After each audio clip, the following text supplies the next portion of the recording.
I thought I knew my husband after 23 years of marriage, until one afternoon changed everything I believed about our relationship.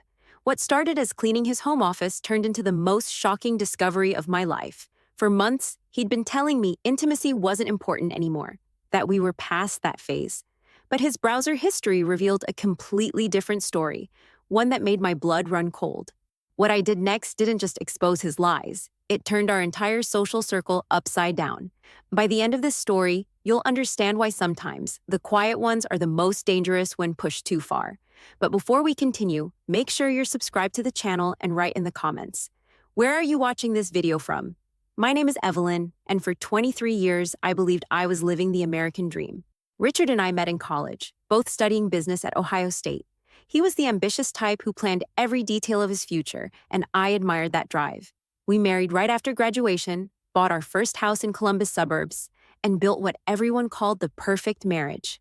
Richard climbed the corporate ladder at a logistics company, while I managed our home and worked part-time as a bookkeeper for local businesses. We had our struggles. We never had children, which was a source of quiet grief for both of us, but we seemed to weather every storm together. Our friends envied our stability, our comfortable routine, our matching gray Honda Civics in the driveway. But something shifted 3 years ago, when Richard turned 55. He became distant, spending more time in his home office, claiming work demands were increasing as he approached retirement. Our conversations became mechanical, weather, groceries, household repairs. When I tried to initiate physical intimacy, he'd sigh and say we were getting too old for that nonsense. "Evelyn, we're not 25 anymore," he'd say, turning away in bed. "Mature couples don't need all that physical stuff. We have companionship, and that's what really matters at our age."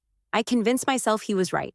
Maybe this was just the natural evolution of marriage. Maybe Hollywood had given me unrealistic expectations about love lasting forever.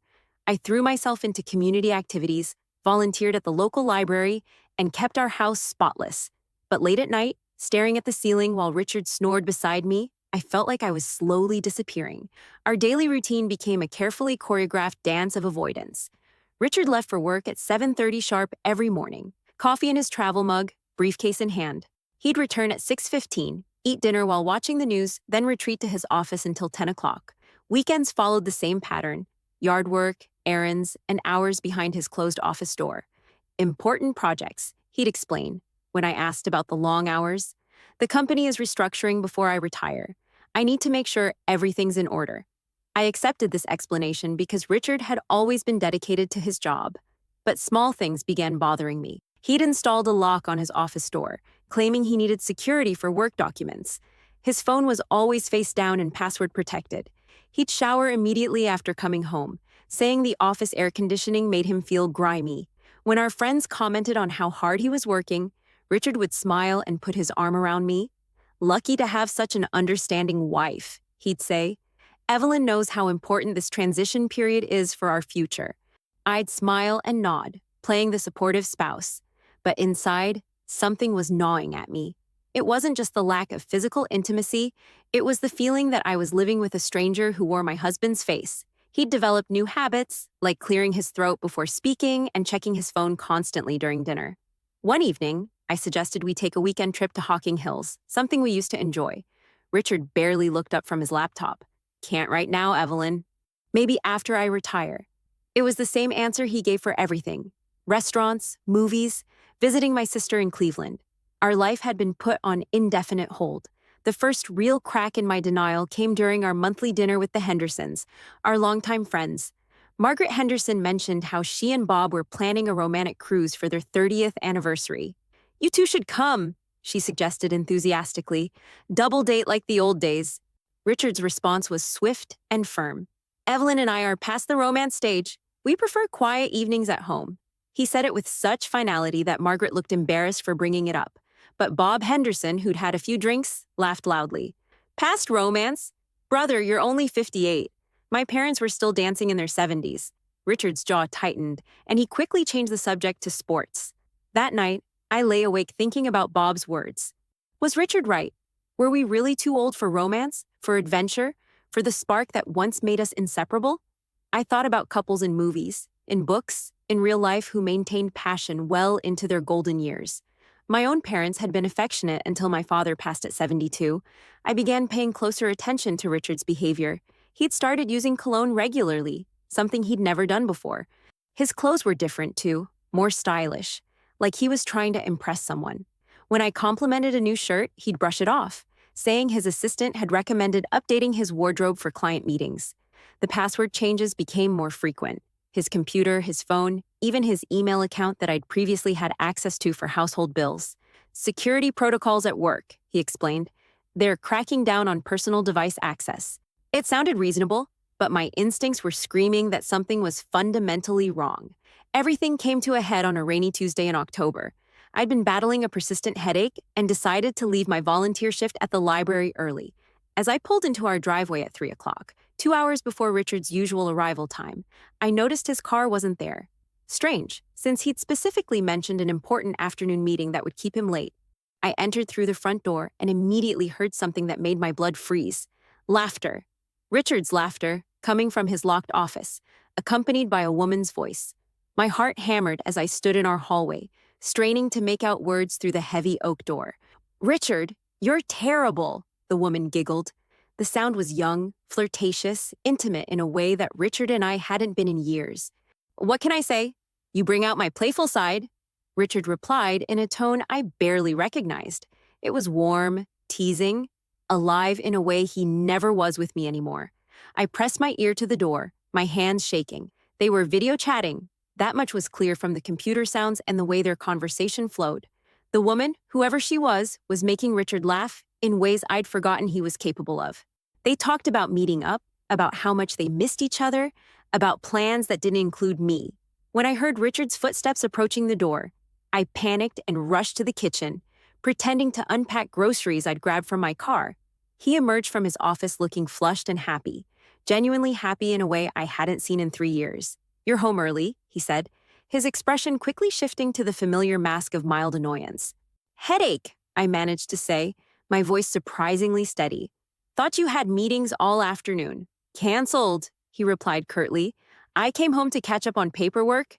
The lie rolled off his tongue so easily that I wondered how many others I'd believed over the years. That night, I couldn't eat, couldn't sleep, couldn't focus on anything except the woman's laughter echoing in my memory. Richard went through his usual routine: dinner, news, retreat to his office, but I watched him with new eyes. The way he checked his phone constantly, the spring in his step when he thought I wasn't looking, the careful way he locked his office door. I waited until Thursday when Richard left for his weekly golf game with his brother. This was my chance, and I knew it might be my only one. My hands trembled as I approached his office door. The lock was a simple privacy handle, and I remembered seeing Richard use a butter knife once when the mechanism stuck. It took several tries, but finally the door clicked open. Richard's office was immaculate as always, but now everything felt like evidence of a secret life. His computer was password protected, of course, but I remembered his old habits. Richard had always been methodical about passwords, using variations of important dates and numbers. I tried our wedding anniversary, his birthday, his social security number. Nothing worked. Then I remembered something. He'd been talking about his upcoming retirement, specifically about reaching his full benefits at 62. I typed in the numbers, and the screen unlocked. My stomach dropped as his browser history loaded. Page after page of dating websites, video chat services, and social media profiles. Names like Sexy Secretary and Lonely in Lima appeared repeatedly in his search history. But it was the recent chat logs that made me physically ill. Richard wasn't just browsing, he was actively pursuing relationships with multiple women, some local, others scattered across different states. The conversations were explicit, romantic, and filled with promises about his upcoming freedom when he retired and dealt with his home situation. As I scrolled through months of evidence, the scope of Richard's deception became clear. He wasn't having a simple affair. He was running multiple relationships like a business operation. Each woman thought she was special, that she was the reason he was planning to leave his loveless marriage. To Jessica in Portland, he was planning to move to Oregon after his divorce finalized. To Amanda in Tampa, he'd promised beach houses and retirement bliss in Florida. To a local woman named Crystal, he'd even given specific dates when he'd be free to move in together. The lies were intricate, detailed, and convincing. The most devastating discovery was a folder labeled Exit Strategy. Inside were documents he'd prepared without my knowledge, Consultations with divorce attorneys, calculations of asset divisions, and research into states with favorable divorce laws for men his age. He'd been planning to leave me for at least 18 months, but first he wanted to secure his retirement benefits and figure out how to minimize alimony payments. One email exchange with a lawyer made me physically sick. My wife has no idea about my plans. She's completely dependent on me financially and emotionally. I need to time this perfectly to maximize my assets and minimize her claims. She's going to be devastated, which works in my favor for negotiation. But the cruelest discovery was a group chat with his golf buddies where he'd been sharing intimate details about our marriage, mocking my attempts at romance, and bragging about his harem of online girlfriends. "Poor Evelyn keeps trying to seduce me," he'd written. "I just tell her we're too old for that stuff while I'm getting more action than I did in college." His friends encouraged him, sharing their own stories of midlife affairs and divorce strategies. They talked about their wives like inconvenient obstacles rather than human beings they'd promised to love and honor. I printed everything. Every chat log, every email, every browser history entry, every document in his exit strategy folder.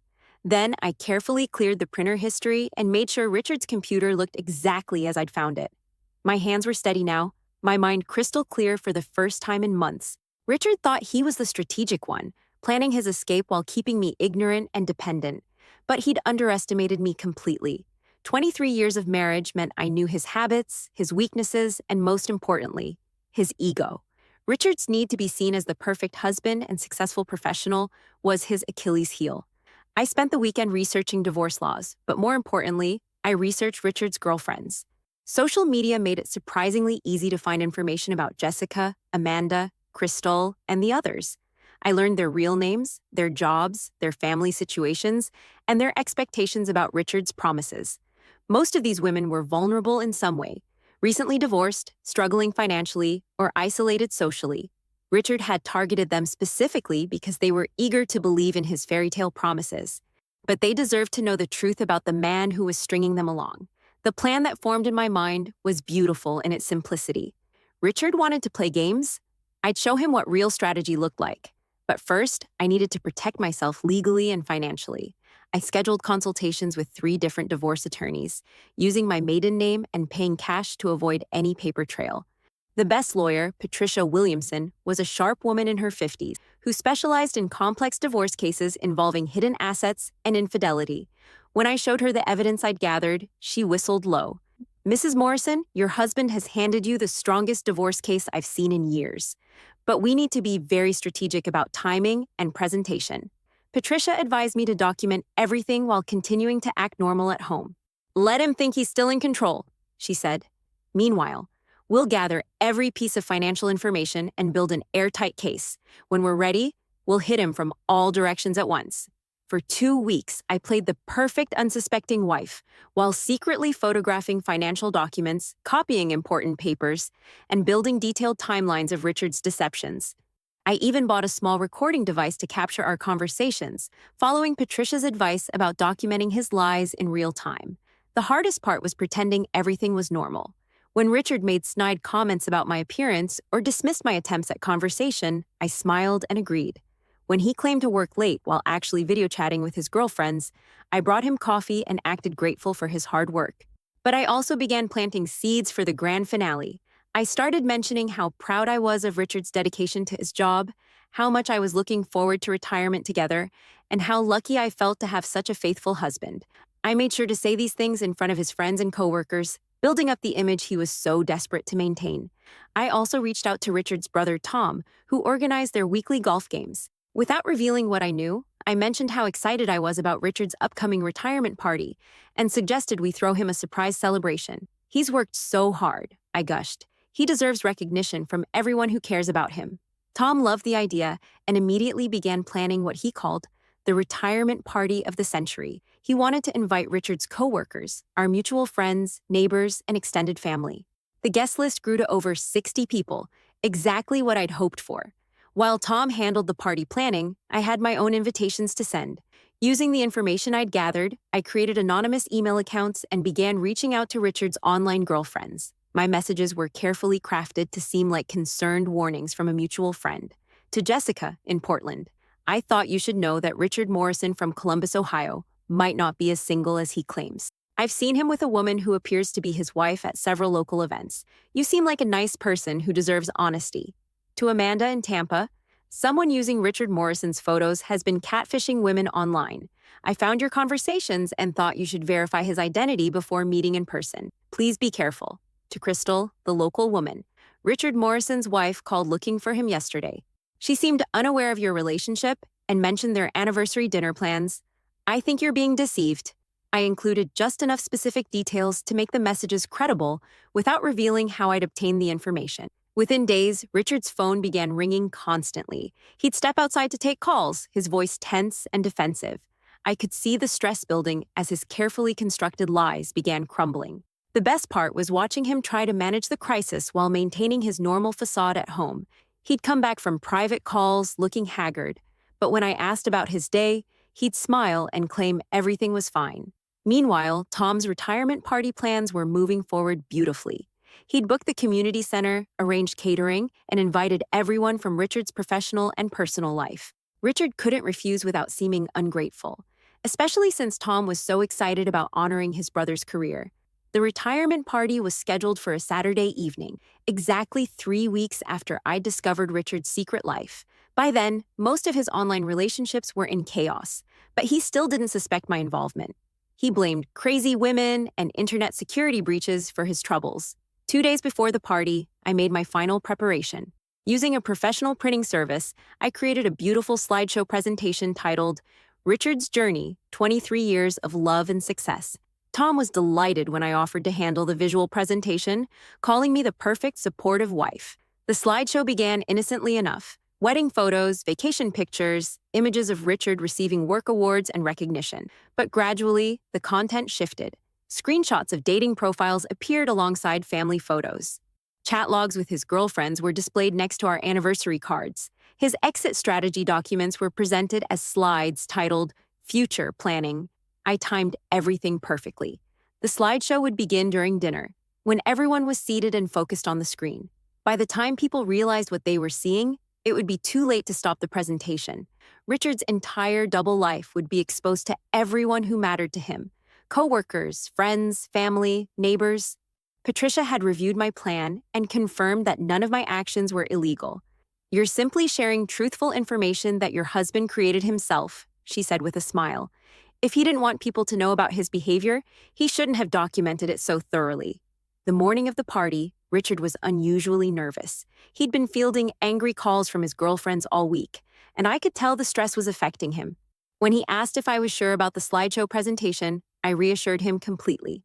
Don't worry, honey, I said, adjusting his tie with loving care.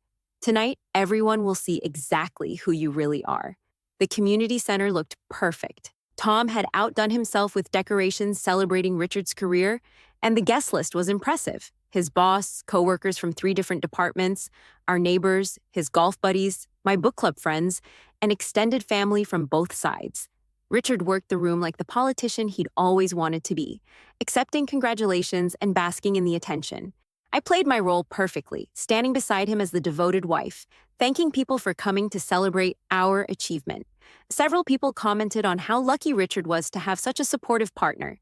His boss mentioned how Richard had always spoken so highly of our marriage during company events. Richard always says Evelyn is his anchor, his boss told a group of coworkers. He credits her with his success, says she's the reason he's been able to focus on building his career. Richard smiled and nodded, putting his arm around me in the familiar gesture I'd once found comforting but now recognized as performance. She's been my rock for 23 years, he said. I couldn't have asked for a better partner. Tom clinked his glass to get everyone's attention for dinner and the presentation. As people took their seats, I noticed Richard's phone buzzing constantly. He kept glancing at it with increasing anxiety, but couldn't answer with so many people watching. I suspected his girlfriends were still trying to reach him, demanding explanations for the anonymous warnings they'd received. The catering was excellent, and the conversation was lively. Richard seemed to relax as people shared stories about his work achievements and community involvement. Several coworkers mentioned how much they'd miss his leadership and guidance. His golf buddies told embarrassing but affectionate stories about his competitive nature on the course. As dessert was served, Tom stood up with a microphone. Before we open the gifts, Evelyn has prepared a special slideshow celebrating Richard and their incredible journey together. I think we're all going to love this trip down memory lane. The lights dimmed, and my slideshow began playing on the large screen Tom had rented. The first few minutes were exactly what everyone expected. Wedding photos, vacation pictures, images of our early years together. People smiled and made appreciative comments about how young we looked, how happy we seemed. Richard relaxed in his chair, probably thinking he'd worried about nothing. But I was watching the timer on my phone, counting down to the moment when everything would change. At exactly the 5-minute mark, the first dating profile screenshot appeared on screen. The room fell silent as people tried to process what they were seeing. Richard's profile on seekingarrangement.com, complete with shirtless photos and descriptions of himself as newly single and ready for adventure. Then came the chat logs, displayed like movie subtitles against romantic photos from our anniversary dinners. What the hell is this? Richard stood up, his face pale with shock and growing horror. But the slideshow continued automatically, and I'd designed it to be unstoppable once started. His conversations with Jessica appeared next, including explicit photos he'd sent and promises about their future together in Oregon. Then came Amanda's chats, where he detailed his divorce timeline and described me as a burden he was finally ready to drop. The room erupted in shocked murmurs and uncomfortable shifting. Richard lunged toward the projector, but Tom and his other brother intercepted him, thinking he was just embarrassed by old photos.